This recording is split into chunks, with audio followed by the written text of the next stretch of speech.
এখন যদি আমার বাগানের সবচেয়ে মানে সুন্দর টব থাকে, গাছ থাকে, তাহলে এই আলু শাকগুলি সবচেয়ে সুন্দর পজিশনে আছে।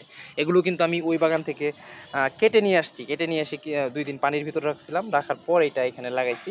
বাট এইটার মানে এই একমাত্র এই যে গাছটা, এই গাছটার কিন্তু সবচেয়ে ভালো মানে রেসপন্স করছে। এই মানে এই প্রকৃতিতে খাপ খাওয়ায় নিতে পারছে সবার আগে এই আলু গাছটাই।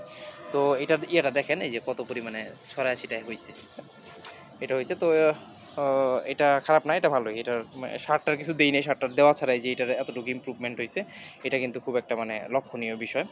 তার মানে এটা থেকে আমি পরবর্তীতে মানে আলু গাছটা খুব কম যত্ন নিলেও এই গাছটা থেকে আলু গাছের কিন্তু উপকারিতা যেটা, সেটা হচ্ছে শাকটা খাওয়া যায়। এটা মিষ্টি আলু গাছ যদিও, কিন্তু এটা শাক খাওয়া যায়। But the think is that, এটা হচ্ছে যে মানে আমি কম যত্নে একটা শাক পাবো। যেমন পালং শাক বা ডাঁটা শাক খুব কম যত্ন করলে পাওয়া যায়, পাশাপাশি কিন্তু আলু শাক, পুঁই শাক। তো আমার 4 আইটেমের শাক নিয়ে আমার মানে এক্সপেরিমেন্ট করা হয়ে গেছে যে এই 4 ধরনের শাক আমি একদম কম যত্নে যদি অল্প পানি দিয়েও যত্ন নিয়ে লাগাই, তাহলে আমি শাকটা খেতে পারবো। তো এটার রেসপন্স খুব ভালো আনার পর। তো দেখা যাক, এটা সবসময় কন্টিনিউ করবো আরও।